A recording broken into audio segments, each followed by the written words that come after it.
Hello everyone, मैं हूं सुजीत शुक्ला। स्वागत करता हूं आप सबका आपके अपने channel UPSC insights by Sujeet में। अगर आपने चैनल को अभी तक सब्सक्राइब नहीं किया तो प्लीज चैनल को सब्सक्राइब कीजिए। अगर आपको वीडियो हेल्पफुल लगते हैं तो प्लीज इन्हें शेयर कीजिएगा। आपका चैनल को सब्सक्राइब करना हमें मोटिवेट करता है कि हम इसी तरीके से आपके लिए क्वालिटी कंटेंट लाते रहे। आज जो टॉपिक हमको पढ़ना है वो है अनबैलेंस्ड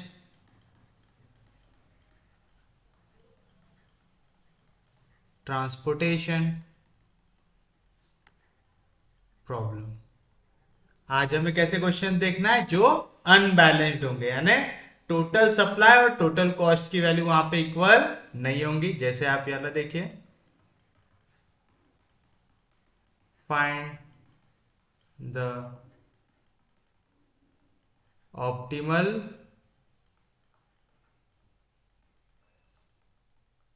ट्रांसपोर्टेशन कॉस्ट ऑफ, आपको एक क्वेश्चन दिया हुआ है, source one, source two, source three,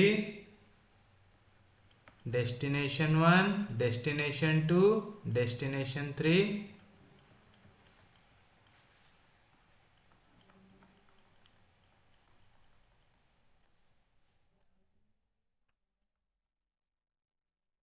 supply, demand, 5, 1, 7, 6, 4, 6,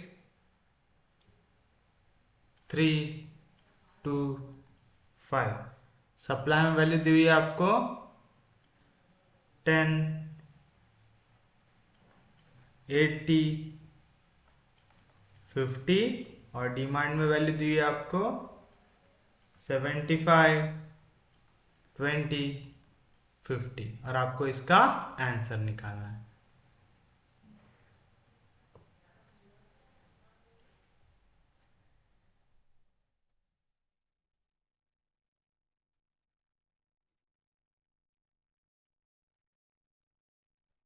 चलिए देखिए, फर्स्ट स्टेप क्या रहती है आपका, आप टोटल सप्लाई और टोटल डिमांड को चेक करते हैं इक्वल है कि नहीं है। तो देखते हैं हम पहले क्या है आपका value, total supply. Total supply कितना है, 10 प्लस 80 प्लस 50, तो कितना हो जाएगा ये 50, 80 प्लस 50 130, 130 प्लस 10 140। फिर उसके बाद आते हैं टोटल डिमांड निकालते हैं। टोटल डिमांड कितनी है आपके पास, 75 प्लस 20 प्लस 50, तो कितना हो जाएंगे 70 70 140, 140 प्लस 5 145। तो आप यहां पे देख रहे हैं आपका जो टोटल सप्लाई है वो इक्वल नहीं है टोटल डिमांड से। आप ऐसा लिख सकते हैं, या तो लिख सकते हैं टोटल डिमांड जो है वो ग्रेटर है किससे, टोटल सप्लाई से। तो ये प्रॉब्लम बैलेंस्ड हुआ क्या, नहीं हुआ। तो आप लेंगे therefore the given transportation problem is not balanced लिख सकते हैं, या तो अनबैलेंस्ड लिख सकते हैं। समझे पक्के में, कोई दिक्कत नहीं। अब अगर ये अनबैलेंस्ड है तो हम क्या करेंगे, इसको बैलेंस करेंगे। बैलेंस कैसे करेंगे, अब आप देखिए यहाँ पे टोटल डिमांड ये बड़ा है टोटल सप्लाई से। अगर मेरे को दोनों को डिमांड और सप्लाई को इक्वल बनाना है, कौन सी वैल्यू छोटी है, सप्लाई वाली वैल्यू छोटी है, तो मेरे को सप्लाई वाले साइड में कुछ ना कुछ क्या करना पड़ेगा, ऐड करना पड़ेगा, क्योंकि सप्लाई वाली साइड छोटी है। जो भी छोटी साइड है उसमें जब आप ऐड करोगे तो बड़े नंबर से इक्वल होगा। तो हमको सप्लाई वाले साइड में ऐड करना है। सप्लाई मतलब पहला आपका रो था, दूसरा आपका रो था, तीसरा आपका रो था, ये क्या रिप्रेजेंट कर रहा है, सप्लाई। तो हमको सप्लाई वाले साइड में ऐड करना है, मतलब हमको एक रो कहाँ पे ऐड करना पड़ेगा, सप्लाई वाले साइड में करना पड़ेगा। अब उसकी कॉस्ट कितनी डालेंगे, उसमें अपने को हर एक कॉस्ट की वैल्यू डालेंगे 0। याद है ना, जो भी आप डमी वैल्यूज को इंट्रोड्यूस करते हैं उनकी कॉस्ट कितनी होती है, 0। अब आपको लेकिन उसमें सप्लाई इंक्रीज करना है तो सप्लाई की वैल्यू बढ़ाना पड़ेगा। दोनों के बीच में फर्क कितने का है, डिमांड है 145 की, सप्लाई है 140 की, तो उसमें सप्लाई कितने का ऐड करेंगे हम, 5 का। समझा किस तरीके से कर रहे हैं, तो आप लिखेंगे add dummy row having supply 5 and cost 0 आएगा। कोई भी दिक्कत नहीं, कोई भी डाउट नहीं, तो आप लिखेंगे the given transportation problem become. चलिए अब मैंने एक डमी को ऐड कर दिया, तो ये क्वेश्चन किस तरीके से बदलेंगे, अभी तक था सोर्स आप चाहो ना तो यहां पे ऐसा भी लिख सकते हैं, add a dummy row that is source, क्योंकि रो क्या रिप्रेजेंट कर रहा है, सोर्स। याद रहेगा पक्के में, तो आप सोर्स से क्या ऐड कर देंगे, S4। तो अभी तक था आपके पास सोर्स S1 S2 S3, अब आपने ऐड कर दिया S4। डेस्टिनेशन उतना ही है, D1 D2 D3। यहाँ पे आ गया हमारा सप्लाई, यहाँ पे आ जाएगा डिमांड। क्या थी वैल्यू, 517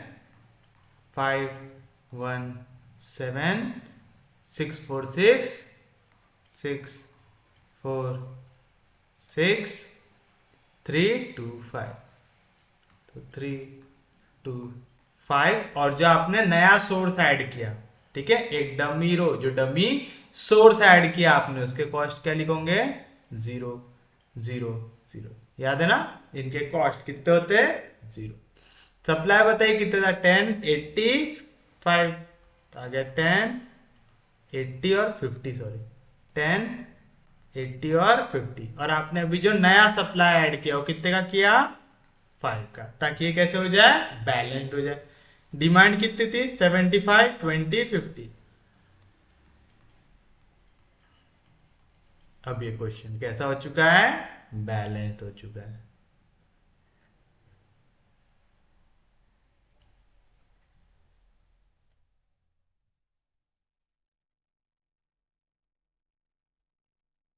हो गया बैलेंस। आप चाहो तो बैलेंस हो गया है दिखाने के लिए, यहाँ पे ऐसा इन दोनों का एडिशन कितना आ गया होगा, 145। तो यहाँ पे 145 ऐसा मेंशन कर सकते कि अब ये कैसा हो गया है, बैलेंस्ड हो गया है। जैसे हमने डमी रो को इंट्रोड्यूस किया, डमी रो मतलब क्या हो गया, यहाँ पे डमी सोर्स हुआ।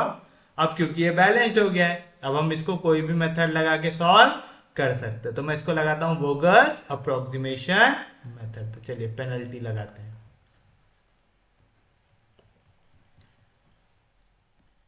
First round, penalty for first round कैसे निकालते हैं, सबसे पहले सबसे छोटा एलिमेंट देखो हर एक रो में, फिर उससे तुरंत बड़ा एलिमेंट। 1 और 5 दोनों के बीच में कितने का फर्क है, 4 का। 4 और 6 दोनों के बीच में कितने का फर्क है, 2 का। 2 और 3 दोनों के बीच में कितने का फर्क है, 1 का। और 0 और 0 दोनों के बीच में कितने का फर्क है, 0 का। अब सेम चीज कॉलम के लिए कीजिए, सबसे छोटा एलिमेंट 0, उससे बड़ा एलिमेंट 3। 0 और 3 के बीच में कितने का फर्क है, 3 का। यहाँ पे 0 और 1 उनके बीच में कितने का फर्क है, 1 का। 0 और 5 दोनों के बीच में कितने का फर्क है, 5 का। वोगल्स अप्रोक्सीमेशन मेथड में क्या ढूंढना पड़ता, हाईएस्ट पेनल्टी। तो ये हो गया हाईएस्ट पेनल्टी, वहां से अंदर जाएंगे और इस पे अब क्या ढूंढेंगे, लोवेस्ट कॉस्ट। यहाँ पे सबसे छोटा कॉस्ट कौन सा है, 0। तब 0 पे आप वैल्यू को कर देंगे अलोकेट। चलिए करते हैं। अब आप बताइए 0 पे कौन सी वैल्यू अलोकेट होंगी, यहाँ पे जो 0 एलिमेंट है उसके लिए रो की वैल्यू क्या है, 5। कॉलम की वैल्यू क्या है, 50। दोनों में से छोटा कौन है, 5। तो 5 दे दिए, 5 में से 5 गया 0, 50 में से 5 गया 45। अब ये रो की वैल्यू क्या आ गई, 0। तो ये रो क्या हो जाएंगे आपके लिए, कैंसिल हो जाएगी। कोई भी दिक्कत, कोई भी डाउट, पहले पार्ट में किसी को कोई दिक्कत नहीं। चलिए अब चलते हैं पेनल्टी फॉर सेकेंड राउंड के लिए। बताइए क्या करेंगे फिर से। 1 और 5 के बीच में कितने का फर्क है, 4 का। 4 और 6 के बीच में 2 का। 2 और 3 के बीच में 1 का। और याली रो कट गई, तब यहाँ पे डालेंगे डैश। सेकेंड राउंड के लिए यहाँ पे कौन से दो छोटे नंबर है, 3 है। 3 से बड़ा नंबर है 5। 3 और 5 के बीच में कितने का फर्क है, 2 का। यहाँ पे 1 है और 2 है, दोनों के बीच में फर्क है 1 का। यहाँ पे 5 है और 6 है, दोनों के बीच में फर्क है 1 का। फिर से लार्जेस्ट पेनल्टी कौन सी है, 4। तो ये 4 से अंदर जाएंगे, 4 से अंदर जाएंगे मतलब ये वाली रो से अंदर जा रहे हैं। लार्जेस्ट पेनल्टी, लोवेस्ट कॉस्ट, जितने एलिमेंट मैंने मार्क किए उसमें सबसे छोटा कौन है, 1 है। तो ये 1 में आप कर देंगे अलोकेट वैल्यू। कितनी कर सकते हैं, 1 जो रो में उसके लिए वैल्यू है 10, 1 जो कॉलम में उसके लिए वैल्यू है 20। दोनों में से छोटा है यानी 10 हो जाएगा। 10 में से 10 गया 0, 20 में से 10 गया बचेगा 10। बचेगा। कोई भी दिक्कत, कोई भी डाउट। अब आप देखिए यहाँ पे जैसे आपने 10 एलोकेट किया तो रो की वैल्यू क्या हो गई, 0। तो ये रो हो जाएंगे आपके लिए कैंसिल। हो गई। अब चलिए हम थर्ड राउंड के लिए आगे बढ़ते हैं। Penalty for third round.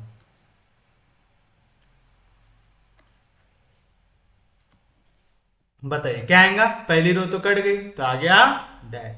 दूसरी रो में 4 और 6 के बीच में कितने का फर्क है, 2 का। 2 और 3 के बीच में 1 का। आखिरी रो भी कट गई है तो डैश। पहले कॉलम के लिए 3 और 6 बचा है, दोनों के बीच में फर्क है 3 का। 2 और 4 बचा है, दोनों के बीच में फर्क है 2 का। 5 और 6 बचा है, दोनों के बीच में फर्क है 1 का। लार्जेस्ट पेनल्टी कौन सी है, 3।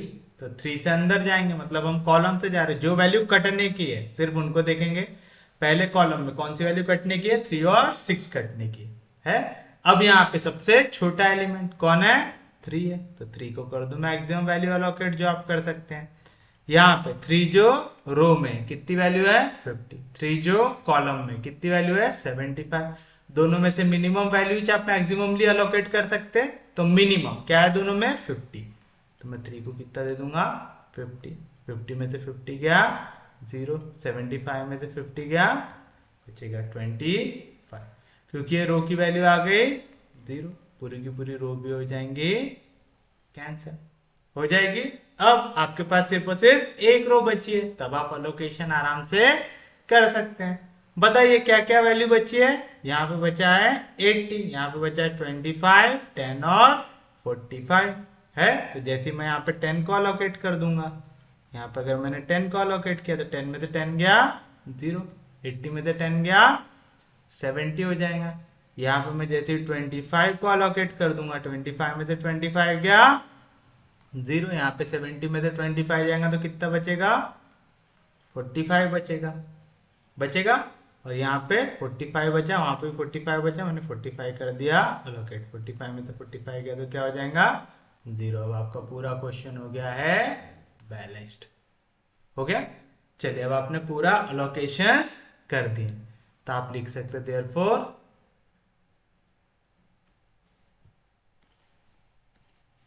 therefore the initial basic feasible solution is given by। किस तरीके से, 4 source 3 supply, S1 S2 S3 S4 D1 D2। हमको जगह लगती है ना, अभी इसके बाद मोदी मेथड भी लगाना है, थोड़ी जगह लगेंगे। S1 S2 S3 S4 D1 D2 D3 supply demand. आखिरी वाला तो 0 0 0 था, उससे पहले वाले क्या थे, 3 to 5,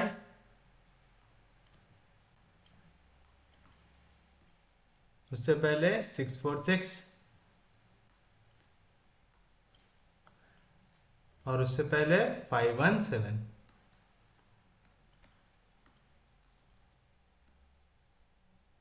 10 80 55, 10 80 55 75 20 50।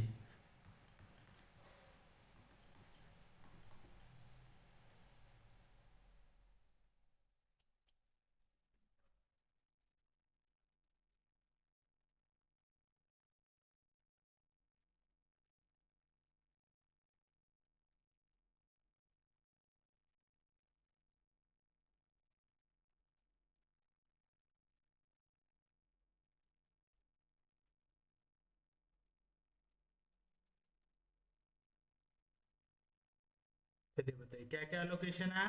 सबसे नीचे वाले में 5 आया है, उससे ऊपर वाले में 3 में 50 देना है, उससे ऊपर वाले में 6 में 25, बाजू में 4 में 10, उसके बाजू में 6 में 45, ऊपर 1 में 10। तो ऊपर वाले 1 में आ जाएगा, आएगा।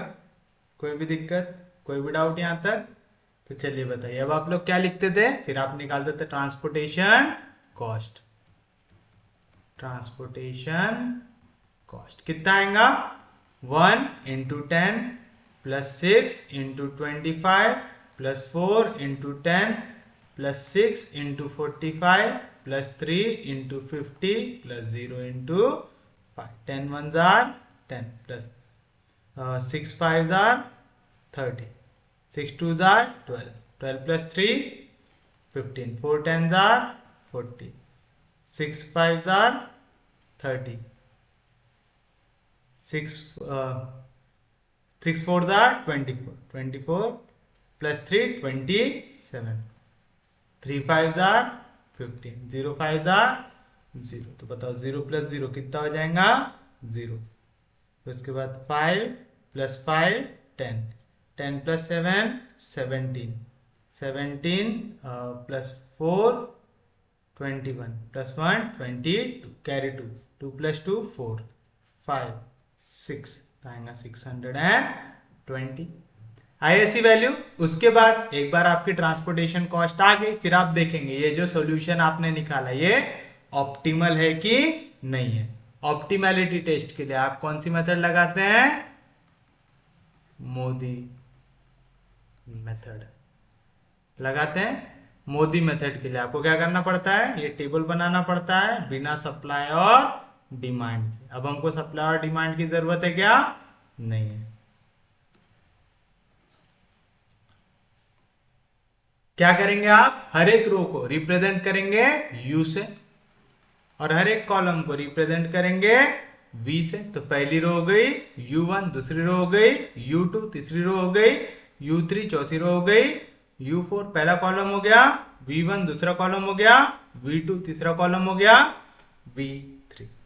जिस भी रो या कॉलम में सबसे ज्यादा असाइनमेंट है, जैसे यहाँ पे कितना असाइनमेंट दिया आपने, 3 अलोकेटेड सेल है यहाँ पे, तो जिस पे भी सबसे ज्यादा अलोकेटेड सेल रहेगा वहां पे आप क्या करेंगे, उस रो या कॉलम की वैल्यू को ले लेते हैं 0, लिखते हैं। तो यहाँ पे थ्योरी क्या लिखते हैं हम लोग लिखते हैं we have to find UI and VJ for each row and column such that for allocated cells क्या रहता formula, Cij equals to UI plus VJ। आ गया। अब देखो मेरे पास यहाँ पे काइट वैल्यू है या इसके लिए U की वैल्यू, तो मैं लिखूंगा लेट, मैंने U2 को ले लिया हूं 0, क्योंकि यहाँ पे सबसे ज्यादा अलोकेशन थे, तो मैंने जिस भी रो में या कॉलम में सबसे ज्यादा अलोकेशन है उसकी वैल्यू क्या ले लूंगा, 0 ले लूंगा। ले लिए। उसके बाद आपको U की वैल्यू है, तो आपको इस रो के लिए U की वैल्यू मालूम है, तब आप काय की वैल्यू निकालेंगे, कॉलम की, यानी मेरे को V की वैल्यू चाहिए। C equal to U plus V है, मेरे को V की वैल्यू चाहिए, यहाँ पे प्लस U, इधर गया तो माइनस U, तो क्या वैल्यू आएंगी, C माइनस U। तो देखो ये एलिमेंट के लिए U की वैल्यू है 0, C की वैल्यू है 6, V की वैल्यू क्या रहती, C माइनस U, तो 6 माइनस 0, V कितना आ गया 6। इस सेल के लिए आपकी C की वैल्यू क्या है 4, U की वैल्यू क्या है 0, तो V की वैल्यू क्या रहेंगी, C माइनस U, 4 माइनस 0 कितना आ गया 4। मैंने आपको बोला था अब हम लोग डायरेक्ट निकालेंगे वैल्यूज। अब कंसेप्ट आ गया होंगे आप लोगों को, सिर्फ अलोकेटेड सेल के लिए होता है ऐसा। ये एक अलोकेटेड सेल है, ये अलोकेटेड सेल के लिए C की वैल्यू है 6, U की वैल्यू है 0, मेरे को मालूम C की वैल्यू क्या रहती है U प्लस v यानी v की वैल्यू क्या रहेंगी c माइनस u, तो 6 माइनस 0 कितना हो जाएगा 6 मिल गया। अब आपको v की वैल्यू मिल गई हर एक के लिए। तो देखो अब एक और ये अलोकेटेड सेल है मेरे लिए, इधर मेरे को v की वैल्यू मालूम है लेकिन इसके लिए u की वैल्यू मालूम है क्या नहीं मालूम। तो बताओ अगर c की वैल्यू रहती है u प्लस v, तो अगर मेरे को u की वैल्यू चाहिए यहाँ पे प्लस v, इधर गया तो माइनस v, तो क्या आएगा c माइनस v। इसके लिए c की वैल्यू है 1 माइनस v की वैल्यू है 4, 1 में से 4 गया, क्या आएंगी वैल्यू -3 आएगी।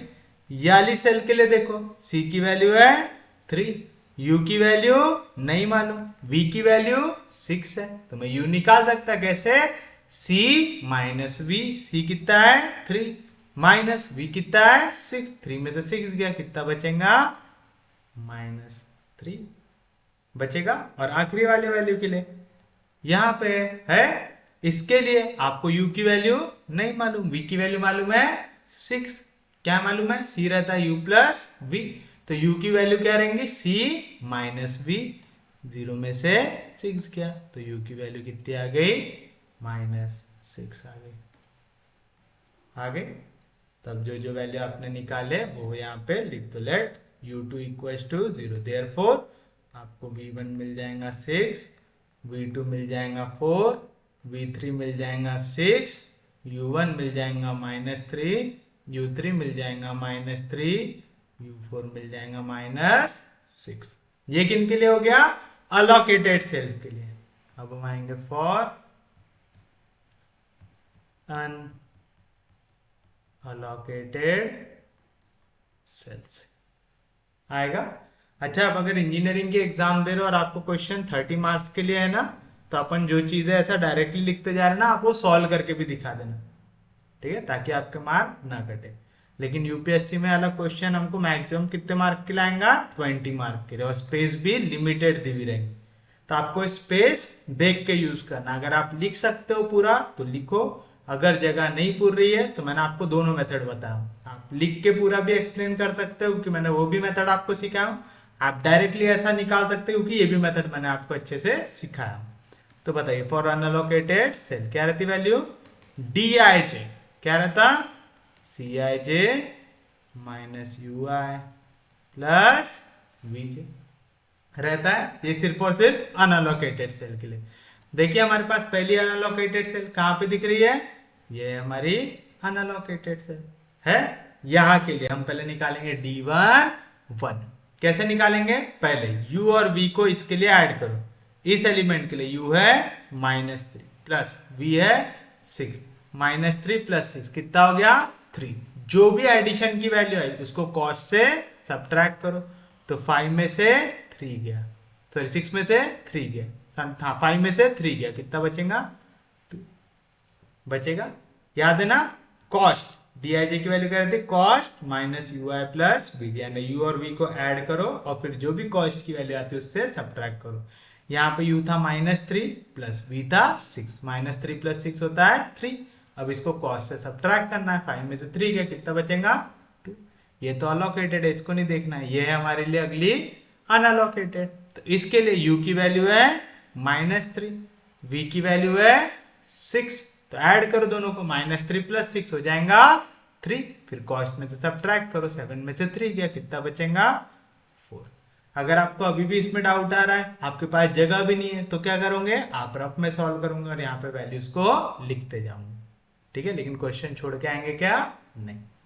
अगली अनअलोकेटेड सेल है ये, बताइए क्या आएंगी वैल्यू, पहले u क्या है -3 प्लस v कितना है 4, -3 प्लस 4 हो जाएगा 1, फिर जो भी एडिशन आया उसको कॉस्ट से सब्ट्रैक्ट करो, 2 में से 1 गया कितना बचेगा 1 आएगा।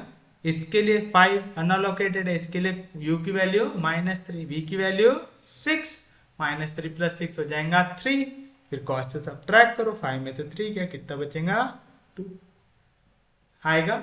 ये भी अनअलोकेटेड है, इसके लिए u की वैल्यू -6, v की वैल्यू +6, -6 प्लस 6 कितना हो जाएगा 0, तो यहाँ पे वैल्यू आ गई आपके पास 0 आ गई। उसके बाद ये वाले एलिमेंट के लिए आपके पास u की वैल्यू है -6, v की वैल्यू है 4, दोनों को ऐड करो, -6 + 4 हो जाएगा -2, फिर उसको cos से सब्ट्रैक्ट करो, 0 माइनस ऑफ -2 कितना हो जाएगा +2। समझा ना, यहाँ पे cos थी 0, माइनस u की वैल्यू है -6 प्लस v की वैल्यू है 4, तो आएगा 0 माइनस ऑफ -6 + 4 कितना हो जाएगा -2, माइनस इंटू माइनस +2 हो जाएगा। समझा ना क्या कह रहा था वहां पे। अब बताइए यहाँ पे एक भी dij की वैल्यू नेगेटिव आई क्या, नहीं आई, तो आप लिखेंगे देयरफॉर हमको क्या मिलेगा d11 कितना है हमारे लिए 2, जितनी वैल्यू निकाले यहाँ पे लिखते हैं ना, फिर फर्स्ट रो थर्ड कॉलम में वैल्यू आई 4, अगला थर्ड रो सेकंड कॉलम में, थर्ड रो सेकंड कॉलम में वैल्यू आई 1, थर्ड रो थर्ड कॉलम में वैल्यू आई 2, फोर्थ रो फर्स्ट कॉलम में, फोर्थ रो फर्स्ट कॉलम में वैल्यू आई 0, फोर्थ रो सेकंड कॉलम में value आई। अब आप देखो यहाँ पे dij की वैल्यू या तो 0 है या तो 0 से बड़ी है, तो आप लिखेंगे as dij is greater than equals to 0, तो ये टेस्ट कैसा है ऑप्टिमल है, तो आप लिखेंगे therefore the solution under test is optimal but an alternate solution exist. मतलब यहाँ पे क्योंकि एक जगह पे dij की वैल्यू आई है 0, यानी एक और कोई तो भी सॉल्यूशन है जिससे हमको सेम वैल्यू मिलेगी। ठीक है, तो आपको वो भी निकालते बैठना है क्या, नहीं, आपको सिर्फ इतना लिख देना है यहाँ पे कि सॉल्यूशन अंडर टेस्ट कैसा है ऑप्टिमल है बट अल्टरनेट सॉल्यूशन भी एग्जिस्ट करता है, तो क्या आ जाएगा आपका solution, therefore the solution is, एक बार थ्योरेटिकली भी लिखा दो इसका आंसर, है ना, बहुत पहले हम लोगों ने थ्योरेटिकली आंसर लिखा था, एक और बार लिख देते हैं। हम लोग यहाँ पे सोर्स और डेस्टिनेशन यूज कर रहे थे ना, सोर्स और डेस्टिनेशन याद है, ये वाला भी लिखाना सिखाया था मैंने आपको, कैसे लिखते थे, फ्रॉम सोर्स S1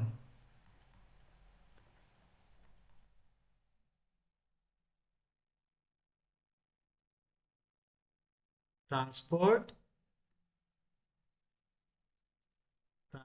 कितने यूनिट है 1 यूनिट टू डेस्टिनेशन D2, यानी आपको बताना है कहाँ कहाँ पे अलोकेशन है, सोर्स 1 से डेस्टिनेशन D2 पे कितना यूनिट 10 यूनिट, मैंने 1 लिख दिया, कितने यूनिट करना है आपको 10 यूनिट करना है ना, ये वैल्यू लिखते। उसके बाद देखो सोर्स S2 से D1 D2 D3 दोनों में जा रहा है, फ्रॉम सोर्स S2 ट्रांसपोर्ट कितना 6 वाले पे, ये D1 पे 25, D2 पे 10, D3 पे 45, तो आप लिखेंगे 25 10 and 45 units to destination D1 D2 and D3 respectively. फिर उसके बाद S3 से भेजना है D1 पे, from source S3 transport 50 units to destination D1 और आखिरी S4 से D3 पे, from source S4 transport 5 units to destination D3, और इस पे आपको टोटल कॉस्ट कितना आएगा एंड ऑप्टिमल ट्रांसपोर्टेशन कॉस्ट कितना आएगा 1 × 10 plus 6 × 25 plus 4 into 10 plus 6 into 45 plus 3 into 50 plus 0 into 5। इनका मल्टीप्लीकेशन आप ऑलरेडी निकाल चुके हैं, कितना आता 620। तो वो लिख दीजिए यहाँ पे इक्वल्स टू 620। तो ये रहेगा आपके लिए आपका फाइनल आंसर। और अगर आपको ऐसी थ्योरी लिखना नहीं आता तो आप क्या करेंगे, कुछ भी उलझल लिख के आएंगे क्या, नहीं, तो आप लिखेंगे देयरफॉर द सॉल्यूशन इज, ये वाला टेबल बना दो कि ये है सोर्स, ये है डेस्टिनेशन, ये टेबल बना दो और उसके नीचे लिख दो ऑप्टिमल ट्रांसपोर्टेशन कॉस्ट। ये है, ये टेबल को थेरोटिकल लैंग्वेज में लिखा हुआ, ठीक है। तो आप टेबल बनाओगे तो भी चलता है, थेरोटिकल लिखोगे तो भी चलता है। समझा पक्के में, किसी को कोई दिक्कत नहीं, कोई डाउट नहीं। तो चलिए एक और क्वेश्चन देखते हैं हम, जिससे हमको ये अनबैलेंस वाला अच्छे से समझ में आ जाए।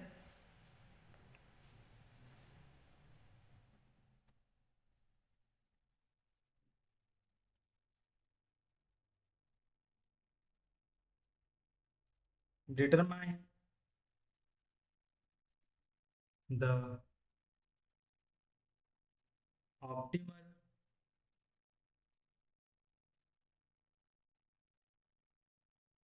Transportation plan from the following table giving the plant to market shipping costs and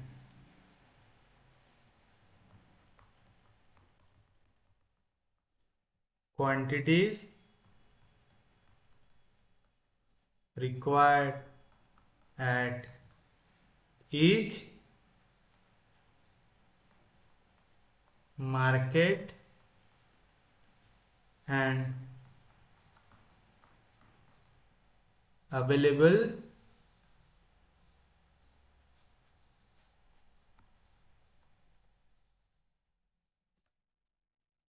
at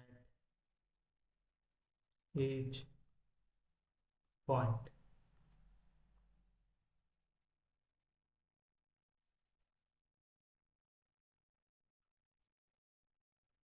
Plant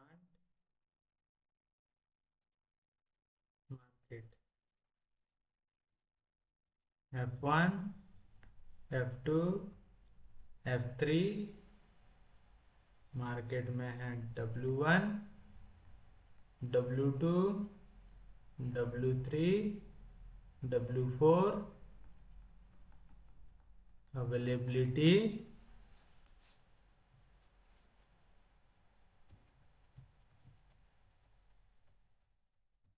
requirement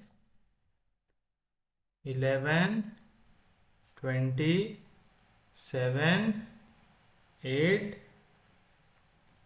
21 16 10 12 8 12 18 9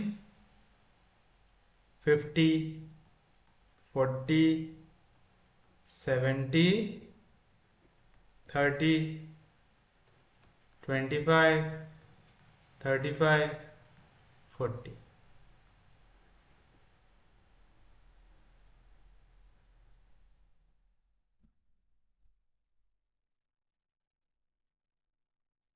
अब देखो यहाँ पे सप्लाई और डिमांड, ये वर्ड को उसने रिप्लेस कर दिया, तो हमारी मेथड रिप्लेस होंगी क्या, नहीं, बस जो वर्ड है उसके जगह आप चेंज करेंगे, टोटल अवेलेबिलिटी चेक करेंगे और टोटल रिक्वायरमेंट चेक करेंगे, देखेंगे दोनों इक्वल है कि नहीं है। तो चलिए फर्स्ट स्टेप क्या रहेंगे, आप चेक करेंगे टोटल अवेलेबिलिटी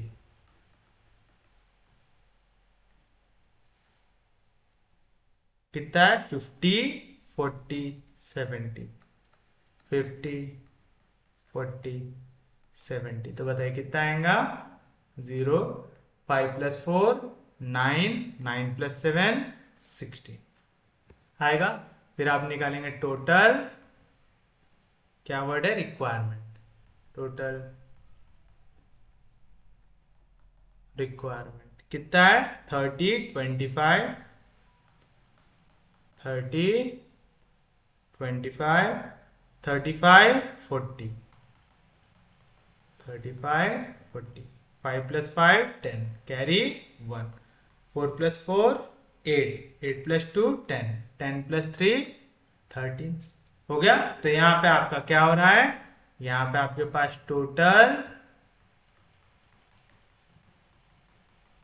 अवेलेबिलिटी ये बड़ा आ रहा है, किससे, टोटल रिक्वायरमेंट से आ रहा है। तो बैलेंस्ड है कि अनबैलेंस्ड है, अनबैलेंस्ड है। तो therefore the given transportation problem is unbalanced. तो इसको बैलेंस कैसे बनाएंगे, convert the unbalanced transportation problem to balanced by adding. अब हमको देखना है डमी रो ऐड करना पड़ेगा कि डमी कॉलम ऐड करना पड़ेगा। कौन छोटा है, रिक्वायरमेंट छोटी है, मतलब मेरे को रिक्वायरमेंट में कोई ना कोई वैल्यू क्या करना पड़ेगा, ऐड करना पड़ेगा, करना पड़ेगा। रिक्वायरमेंट में कोई ना कोई वैल्यू ऐड करना पड़ेगा, मतलब यहाँ पे एक और टेबल बनाना पड़ेगा जिसकी कुछ ना कुछ वैल्यू है ना, तभी तो ये कैसा होगा, बैलेंस्ड होगा। उसके लिए मेरे को क्या ऐड करना पड़ रहा है, एक कॉलम ऐड करना पड़ रहा है ना, क्योंकि मेरे को कॉलम ऐड करना पड़ रहा है। रिक्वायरमेंट किसकी वैल्यू है, ये समझ रहे ना, रिक्वायरमेंट पहले कॉलम की है 30, दूसरे कॉलम की है 25, तीसरे कॉलम की है 35, चौथे कॉलम की है 40। हमारी रिक्वायरमेंट छोटी आ रही, मतलब एक और कॉलम इंसर्ट करना पड़ेगा, यानी हमको क्या इंसर्ट करना पड़ेगा, एक और मार्केट। W4 तक है, W5 लाना है। तो बाय एडिंग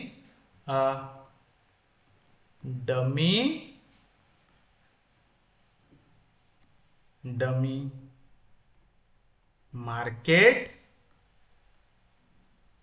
डमी मार्केट जिसका नाम हम रख देंगे W5, दैट इज क्या ऐड किया आपने, एक कॉलम हैविंग कॉस्ट 0, हर एक का कॉस्ट कितना रहेगा इसके अंदर 0, एंड रिक्वायरमेंट, दोनों को इक्वल बनाने के लिए मेरे को 130 में कितनी वैल्यू ऐड करूंगा तो 160 मिलेंगी 30, तो उसकी रिक्वायरमेंट कितनी बना लूंगा मैं, 30 बना लूंगा। Therefore the transportation problem becomes, बताइए अब क्या बन जाएगा ट्रांसपोर्टेशन प्रॉब्लम। अब हमको इसमें एक कॉलम को कर देना है बस ऐड करना है, चलिए कर देते हैं।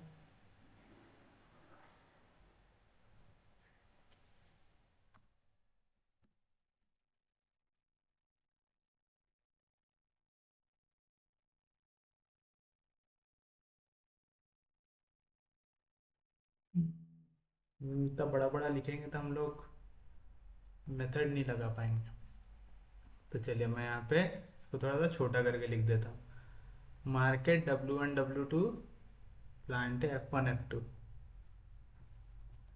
F1 F2 F3, W1 W2 W3 W4 W5, समझ रहे ना मैं क्या बोल रहा था। अभी हम लोग वैम मेथड लगाते जनरली, अब वैम लगाने के लिए मेरे को यहाँ पे पेनल्टी लिखने को भी जगह चाहिए। अगर मैं बहुत बड़ा बड़ा टेबल बना दूंगा तो मैं पेनल्टी लिख पाऊंगा क्या, नहीं, करके मैंने डब्बे का साइज थोड़ा सा छोटा किया।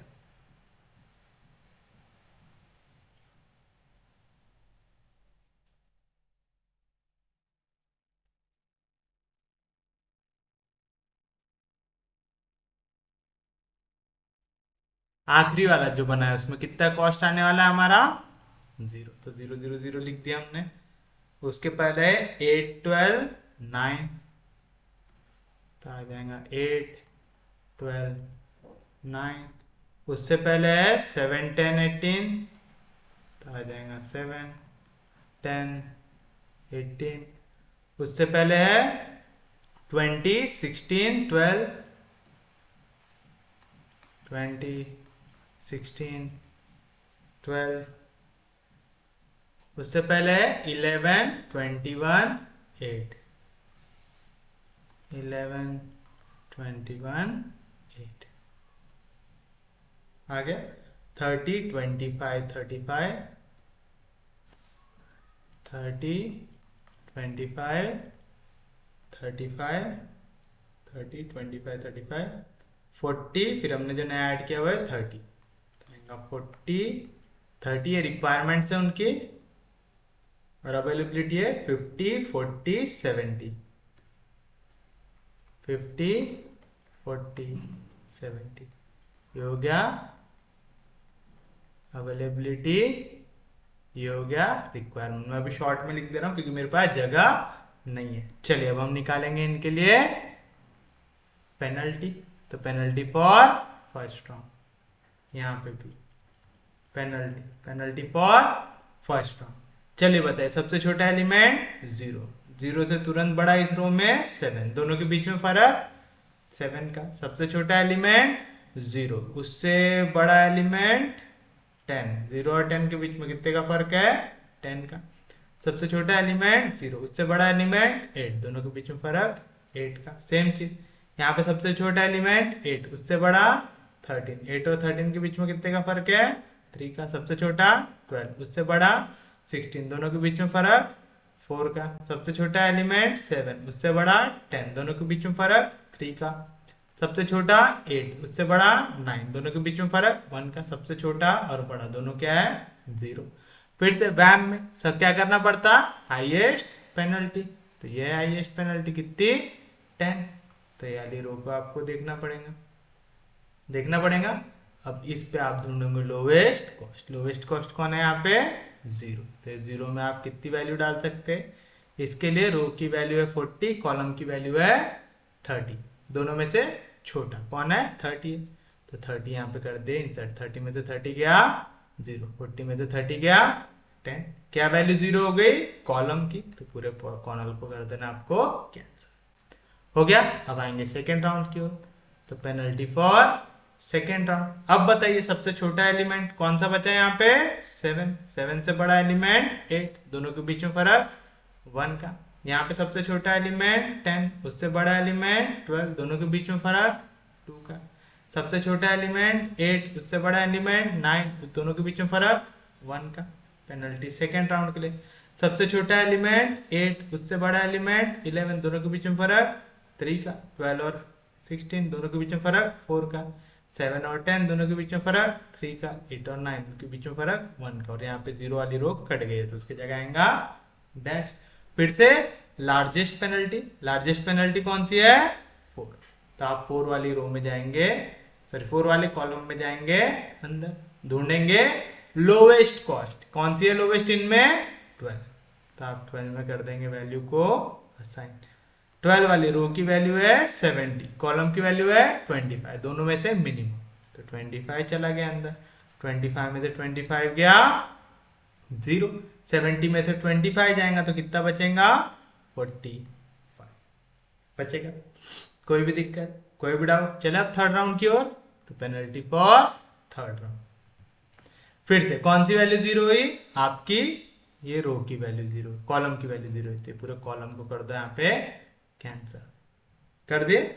चलिए अब नेक्स्ट क्वेश्चन क्या रहेगा आपका? यहाँ पे सबसे छोटा 7, उससे बड़ा 8, दोनों के बीच में पेनल्टी 1 की। सबसे छोटा 10, उससे बड़ा 12, दोनों के बीच में पेनल्टी 2 की। सबसे छोटा 8, उससे बड़ा 9, जो वैल्यू कटने की उनको देखना, दोनों के बीच में फर्क 1 का। कॉलम वाइज देखो, 8 से बड़ा 11, दोनों के बीच में फर्क 3 का। ये पूरा कॉलम कट गया तो आएगा डैश। 7 और 10, दोनों के बीच में फर्क 3 का। यहाँ पे 8 और 9, दोनों के बीच में फर्क 1 का। और ये आ गया डैश। फिर से लार्जेस्ट पेनल्टी, सबसे बड़ी पेनल्टी क्या है? 3। दो जगह पे, तो मैं दोनों में से कहीं से भी अंदर जा सकता हूँ। चलिए मैं यहाँ से अंदर चला जाता हूँ। अगर मैं यहाँ से अंदर जाऊंगा तो आप बताइए यहाँ पे सबसे छोटा कॉस्ट कौन है? 7 है। तो 7 में मैं वैल्यू को कर दूंगा अंदर सब्स्टिट्यूट। हमारे पास जो 7 के लिए कॉलम की वैल्यू है 35, रो की वैल्यू है 50, दोनों में से मिनिमम, तो 35 चला जाएगा अंदर, 35 में से 35 गया 0, 50 में से 35 गया 50। फिर से अब ये कॉलम की वैल्यू क्या आ गई 0, पूरे कॉलम को आपने कर दिया कैंसिल। इजी है। अभी भी आंसर आया क्या? नहीं। तो पेनल्टी फॉर फोर्थ राउंड की ओर आगे बढ़ेंगे अब हम लोग। फिर से पेनल्टी निकाले। सबसे छोटा एलिमेंट 8, उससे बड़ा एलिमेंट 11, दोनों के बीच में फर्क 3 का।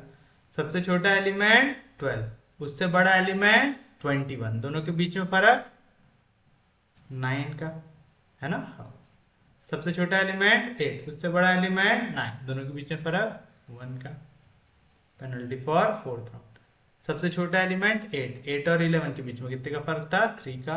ये दोनों कट गए तो डैश डैश, यहाँ पे 8 और 9 1 डैश। फिर से लार्जेस्ट पेनल्टी कौन सी है? 9। तो यहाँ से जाएंगे अंदर, एक ही एलिमेंट कटने का बचा है, ये एक एलिमेंट कटने का बचा है, दोनों में से मिनिमम 12 और 21 में से मिनिमम कौन है? 12 है। तो 12 पे कर दो आप असाइनमेंट। इसके लिए रो की वैल्यू है 10, कॉलम की वैल्यू है 40, दोनों में से मिनिमम, यानी 10 चला जाएगा अंदर, 10 में से 10 गया 0, 40 में से 10 गया 30, क्योंकि ये रो की वैल्यू हो गई 0, तो ये पूरी रो हो जाएंगे आपके लिए कैंसर। हो गई। अभी भी हमारा आंसर आया क्या? नहीं। तो शुरू रखो, जब तक नहीं आता तब तक आपको करते रहना है इसको रिपीट। तब आएंगे पेनल्टी फॉर फिफ्थ राउंड। क्या आएगा? यहाँ पे 8 बचा है, यहाँ पे 11 बचा है, दोनों के बीच में फर्क 3 का। ये तो पूरी रो निपट गई, तो डैश। यहाँ पे 8 बचा है, 9 बचा है, दोनों के बीच में फर्क 1 का। कॉलम वाइज 11 बचा है, 8 बचा है, दोनों के बीच में फर्क 3 का। फिर ये डैश जैसा था वैसा, ये भी डैश आ जाएगा। 8 और 9 के बीच में 1 का फर्क, ये तो पूरा निपट गया था, आएगा डैश। फिर से लार्जेस्ट पेनल्टी, सबसे बड़ी पेनल्टी क्या है यहाँ पे? 3। तो आपके ऊपर आप रो वाइज जाओ चाहे कॉलम वाइज जाओ। चलो मैं फिर से जाता हूँ कॉलम वाइज। कॉलम वाइज जाऊंगा तो 8 बचा है, 11 बचा है, दोनों में से छोटा कौन है? 8। तो मैं 8 पे करूंगा यहाँ पे सब्स्टिट्यूशन।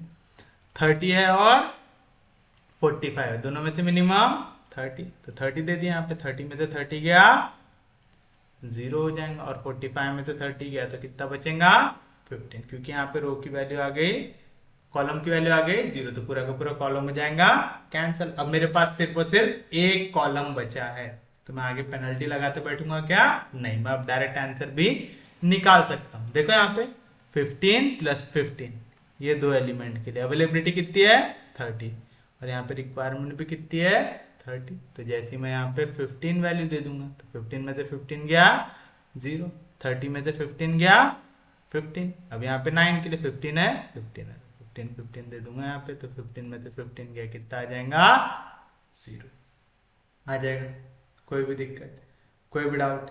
इजी है, समझा यहाँ तक? यहाँ तक तो किसी को कोई दिक्कत नहीं होंगी। तो बताइए आपको क्या मिला? Initial basic feasible solution. तो आपने therefore the initial basic feasible solution. एक मिनट रुको, हमने पिछले वाले क्वेश्चन में नॉन डीजेनरेट है कि नहीं चेक किए थे क्या?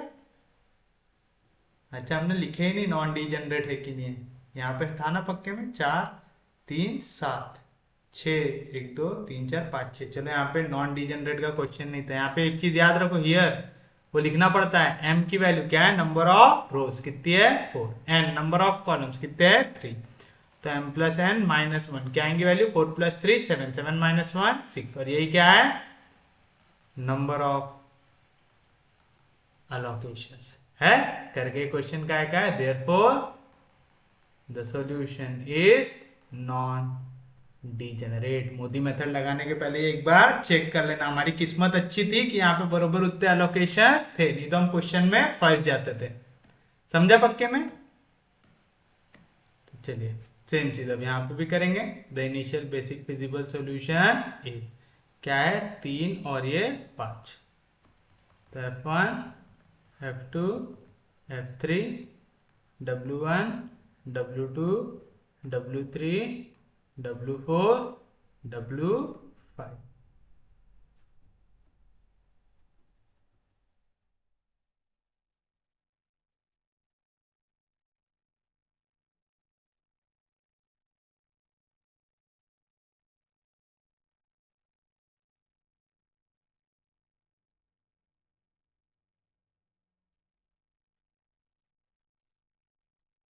बताए क्या थे वैल्यू? 11 27, 11 27, 80 80,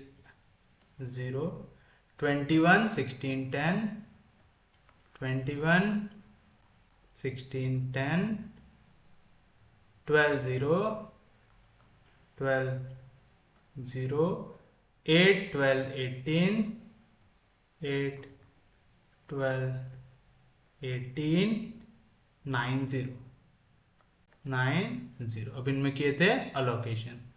पहले वाले में 7 में 35, फिर 15, 35 15, उसके बाद 10 30, 10 30, उसके बाद 8 को 30 25,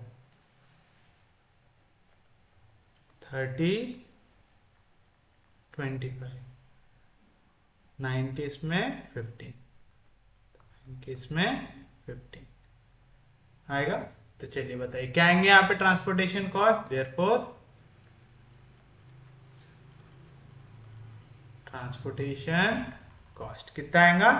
7 into 35 plus 8 into 15 plus 12 into 10 plus 0 into 30 plus 8 into 30 plus 12 into 25 plus 9 into 15।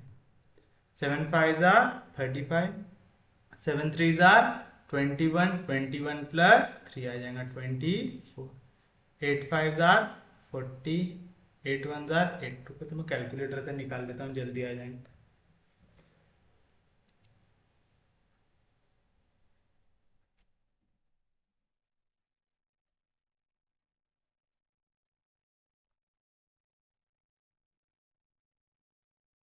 7 into 35 plus 8 into 15 plus 12 into 10 plus 0 into 30 plus 8 into 30 plus 12 into 25 plus 9 into 15 की वैल्यू 1160। आगे 1160। तो यहाँ तक आया? किसी को कोई भी दिक्कत है यहाँ तक? इजीली निकाल लिए। अब चेक करो यहाँ पे हियर m की वैल्यू क्या है? m क्या होता है? नंबर ऑफ रोज कितनी है? 3। n क्या होता है? नंबर ऑफ कॉलम्स कितने हैं? 5। Therefore m plus n minus 1 यानी 3 प्लस 5 माइनस 1 कितना हो जाएगा? 7। अलोकेशन कितने? 1 2 3 4 5 6 7। ये इक्वल है कैसे? नंबर ऑफ अलोकेशंस है। तो आपका एक सॉल्यूशन डीजेनरेट है कि नॉन डीजेनरेट है? नॉन डीजेनरेट है। तो आपने देयरफॉर द सॉल्यूशन, अगर डीजेनरेट होता तो क्या करते?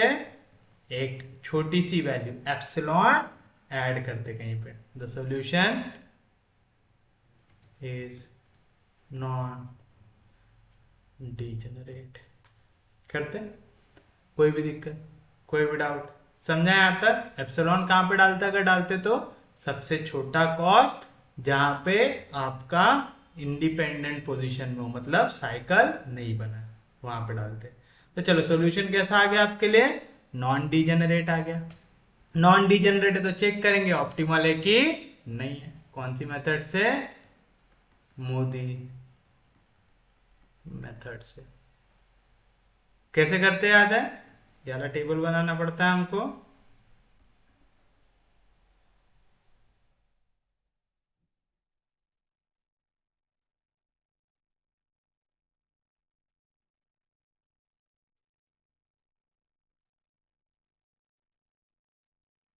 बताइए क्या करते थे?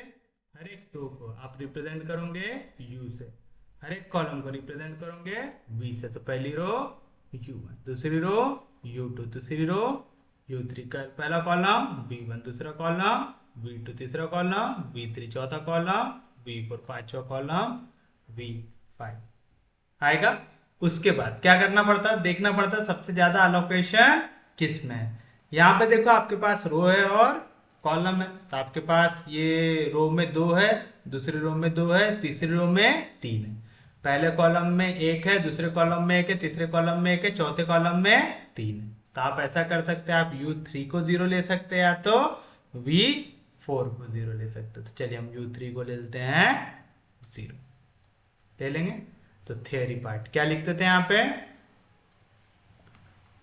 Find UI and VJ for each row and column respectively। किस तरीके से, such that for allocated cells Cij की वैल्यू रहेंगी UI प्लस VJ, और लेट आपने जिसमें सबसे ज्यादा अलोकेशन है उसको क्या ले लिया, 0 ले लिया।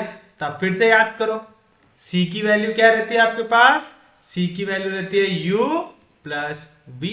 अब हमारे पास ये जो थर्ड रो है उसके लिए U तो मालूम चल गया, क्या नहीं मालूम है, V नहीं मालूम है अलोकेटेड सेल के लिए। तो पहला एलिमेंट देखो, इस एलिमेंट के लिए V हमको मालूम नहीं है, U मालूम है, कितना है 0।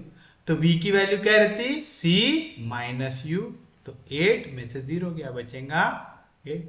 ये भी अलोकेटेड सेल है, इसके लिए U की वैल्यू मालूम है, V मालूम नहीं है। तो बताओ V क्या रहेगा, V की वैल्यू यहाँ पे प्लस U, इधर जाएगा तो माइनस U, यानी C माइनस U। C है 12, 12 माइनस 0 कितना आ जाएगा 12। आ रहा डायरेक्ट निकालना, इधर V के लिए क्या रहेगा C माइनस U, 9 माइनस 0 कितना आ गया 9 आ गया। अब देखो आप इसको यूज करके कितना आराम से निकाल सकते हैं। इसके लिए C आपको U और V दोनों मालूम चल गया। अब देखो ये वाले एलिमेंट के लिए हमको V मालूम है, U मालूम है क्या, नहीं मालूम। अब अगर हमको U निकालना है तो यहाँ पे प्लस V, उधर गया तो माइनस V, तो U की वैल्यू क्या रहेंगी C माइनस V। तो U की वैल्यू C क्या है 12 माइनस V क्या है 9, 12 में से 9 गया, कितना बचेगा 3। सेम चीज यहाँ पे इस एलिमेंट के लिए U की वैल्यू मालूम है क्या, नहीं, V की मालूम है। तो U की वैल्यू क्या रहेंगी C यानी 8 माइनस V यानी 9, 8 में से 9 गया तो कितना आएगा -1 आएगा। अब देखो यार एलिमेंट के लिए आपको U मालूम है पर V मालूम है क्या, नहीं, तो V की वैल्यू क्या रहेंगी C माइनस U यानी 7 minus of -1, minus into minus plus, 7 plus 1 कितना हो जाएगा 8। आप चाहो तो ऐसा भी चेक कर सकते हैं, यहाँ पे देखो इन दोनों का एडिशन कॉस्ट आना चाहिए, 8 माइनस 1 आ गया 7 कॉस्ट आ रहा है, 9 माइनस 1 8 कॉस्ट आ रहा है। इसके लिए 9 प्लस 3 12 बरोबर कॉस्ट आ रहा है। यहाँ पे देखो 9 प्लस 0 बरोबर कॉस्ट आ रहा है, यानी U और V को जब ऐड करो तो कॉस्ट आना चाहिए। अभी हमारे पास एक वैल्यू निकालने की बाकी है, बाकी पूरी हमने निकाल लिए। लास्ट वैल्यू क्या रहती है C equal to U plus V, तो यहाँ पे इसकी वैल्यू क्या आ जाएंगे -3। आप चाहो तो ऐसा भी निकाल सकते हैं, C यानी 0 लाना है तो 3 में क्या ऐड करना पड़ेगा -3, या तो ऐसा निकाल लो कि V की वैल्यू क्या रहती है C माइनस U यानी 0 -3 कितना आ जाएगा -3 आ गया।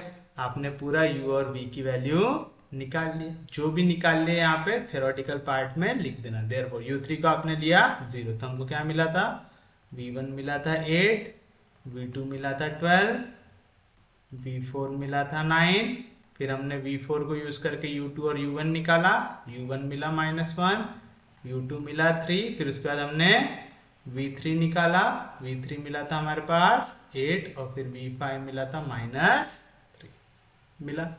कोई भी दिक्कत, ये तो हो गया अलोकेटेड सेल के लिए। अब हम आएंगे फॉर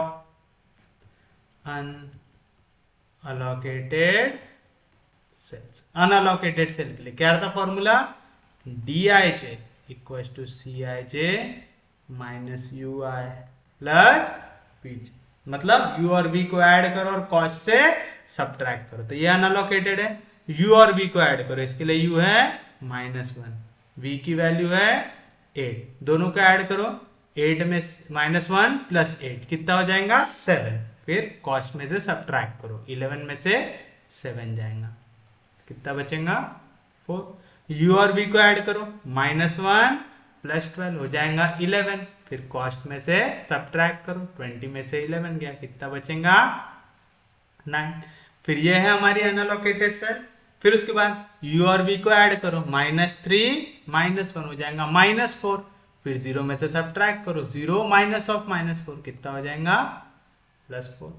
फिर से ये वाले एलिमेंट के लिए 21 अनअलोकेटेड है, इसके लिए देखो u की वैल्यू है 3, v की वैल्यू है 8, दोनों को करो ऐड, 8 + 3 हो जाएगा 11 होगा।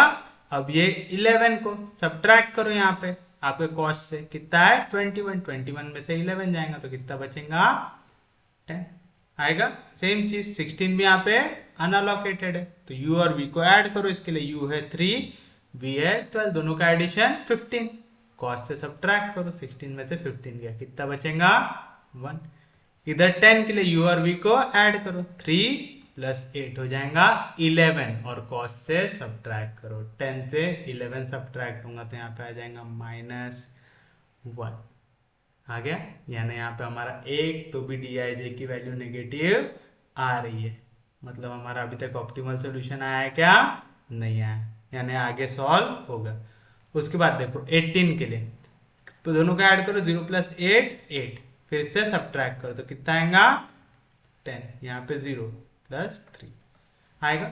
मोस्ट नेगेटिव पहले पूरी चीजें लिख दो, तो D11 निकाला 4, D12 निकाला 9, D15 निकाला 4, D21 निकाला 10, D22 निकाला 1, D23 निकाले -1, फिर D33 निकाले आपने 10, और D35 निकाले आपने 3।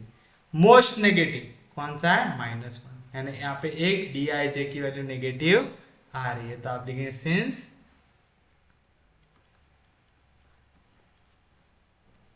d कौन सा वाला नेगेटिव है आपका 2 3, सिंस D23 = -1, यानी कैसा आ गया नेगेटिव आ गया।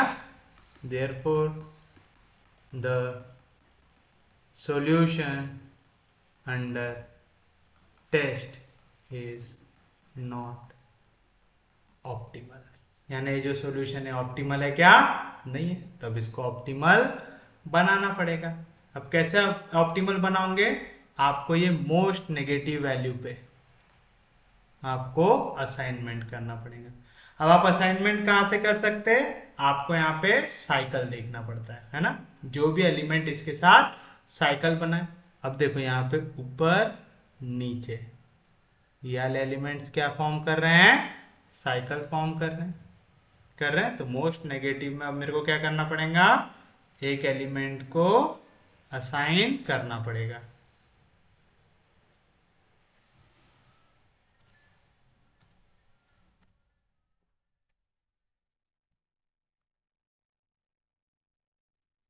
तो आप लिखेंगे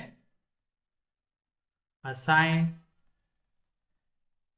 maximum possible value to the cell, कौन सा, सेकेंड रो थर्ड कॉलम आएगा, हैविंग कॉस्ट 10, कितना कॉस्ट है वहां पे लिखा हुआ 10, तो हैविंग कॉस्ट 10। तो यहाँ पे कौन सी मैक्सिमम पॉसिबल वैल्यू आप असाइन कर सकते, कैसे चेक करोगे, यहाँ पे इस पे असाइन करना है तो ये हो गया प्लस, इसका पड़ोसी माइनस, उसके ऊपर प्लस, उसका पड़ोसी माइनस होता है। तो माइनस वाली जगहों पे जो सबसे बड़ी नेगेटिव वैल्यू, यहाँ पे क्या वैल्यू है 35, यहाँ पे क्या वैल्यू है 10, तो दोनों में से मिनिमम कौन है 10, तो आप लेंगे therefore assign 10 to the cell 2, करेंगे तो आपको क्या मिलेगा। ये कैसे किया समझा, 10 ही क्यों कर रहे समझ रहा है ना, जहां पे भी नेगेटिव साइन आता है उनका मिनिमम लेना पड़ता है, तो आपको यहाँ पे मिनिमम लेना है, किसका, यहाँ पे एक 10 है वैल्यू, दूसरी है 35, दोनों में से मिनिमम कौन था 10, तो आप यहाँ पे ऐड 10 है सब्ट्रैक्ट 10 करेंगे, तो जहां पे भी माइनस साइन है वहां पे सब्ट्रैक्ट 10 करेंगे, जहां पे भी प्लस साइन है वहां पे ऐड 10 करेंगे। करेंगे। तो ये करने के बाद आपको क्या मिलेगा, चलिए देखिए।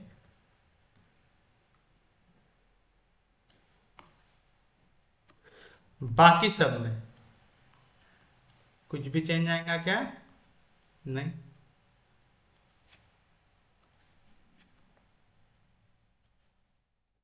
अब आपको ये अंदर जो वैल्यू लिखी है ना, ये लिखने की जरूरत नहीं है, क्योंकि अभी ऑप्टिमल टेस्ट में फेल हो चुका है, तो हमको फिर से टेस्ट करना पड़ता है। तो यहाँ पे देखिए, इधर +10 करेंगे तो 10 +10 कितना आ जाएगा? 10। यहाँ पे 10 में से 10 गया तो 0। यहाँ पे +10 होगा तो हो जाएगा 25, और यहाँ से -10 होगा तो ये भी हो जाएगा 25। समझा कैसे हुआ? पक्के में। यहाँ पे आपने ऐड 10 किया, कलर चेंज कर देता है यहाँ पे हमने ऐड 10 किया, फिर सब्ट्रैक्ट 10 किया, फिर ऐड 10 किया, फिर सब्ट्रैक्ट 10 किया। तो यहाँ पे तो पहले कुछ भी नहीं था तो आ गया 10। यहाँ पे 10 में से 10 गया 0। 0 अलोकेट करते क्या हम कभी भी नहीं, तो उसका अलोकेशन हट गया। यहाँ पे +10, पहले कितना अलोकेशन था 15, अब और 10 कर दो तो हो जाएगा 25। फिर उसके बाद यहाँ पे जितना लोकेशन था उसमें से 10 हटाओ तो 35 में से 10 गया तो कितना आ जाएगा? 25 आ जाएगा। अब फिर से आपको इसके लिए चेक करना है ऑप्टिमैलिटी टेस्ट, मतलब UI लिखो, VJ लिखो, U1 U2 U3 V1 V2 V3 V4 V5। सबसे ज्यादा अलोकेशंस कहां पे?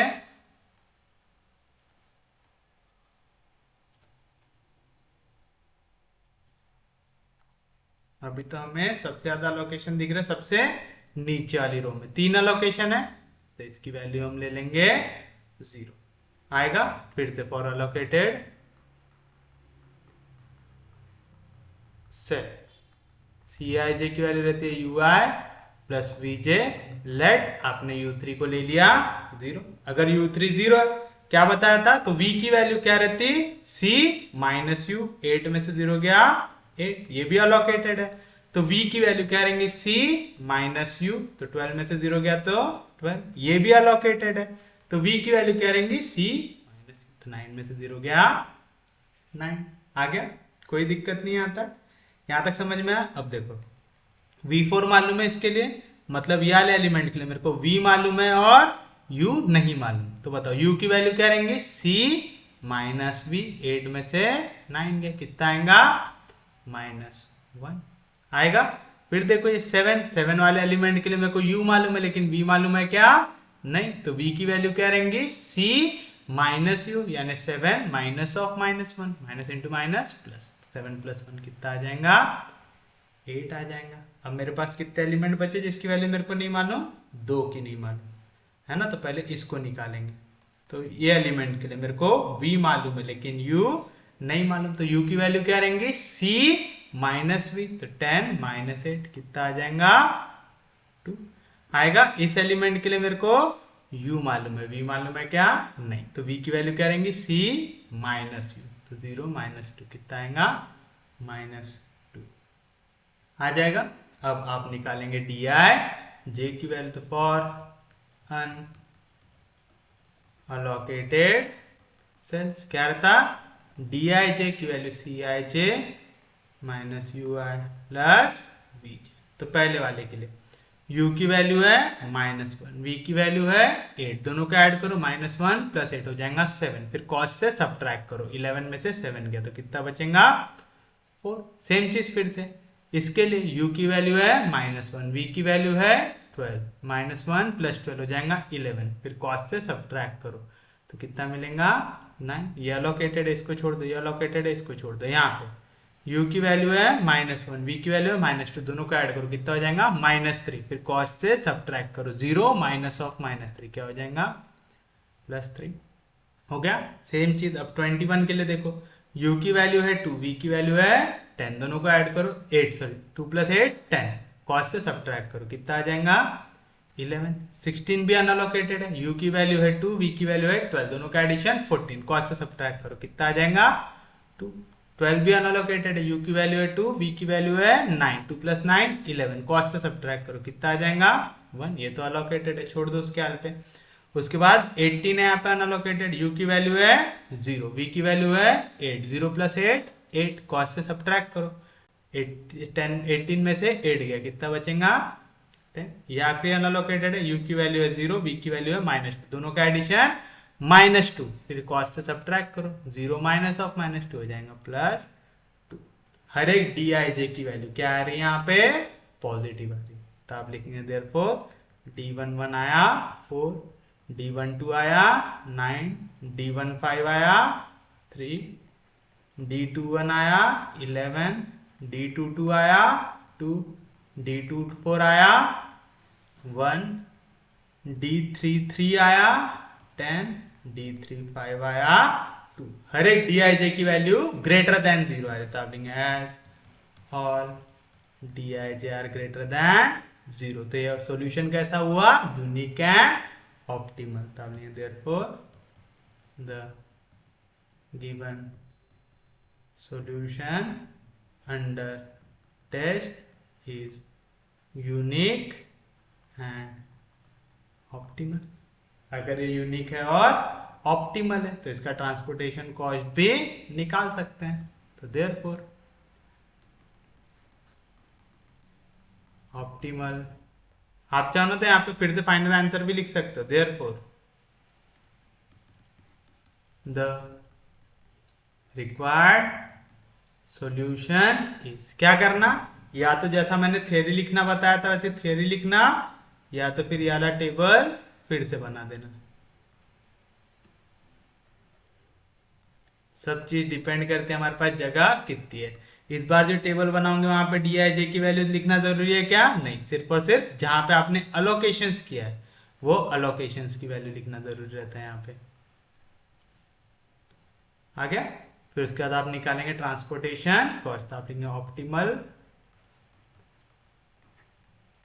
ट्रांसपोर्टेशन कॉस्ट, कितना आएगा, पहला आया 7 × 25 plus 8 × 25 plus 10 × 10 plus 0 × 30 plus 8 × 30 plus 12 × 25 plus 9 × 15। चलिए इसको भी एक बार निकाल लेते हैं, कितना आता है 7 ×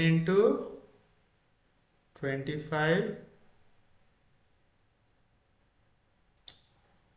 7 × 25 प्लस 8 × 25 प्लस 10 × 10 प्लस 0 × 30, 0 हो जाएगा, प्लस 8 × 30 प्लस 12 × 25 प्लस 9 × 15, तो ये आएगा 1150, तो ये आना चाहिए आपका फाइनल आंसर,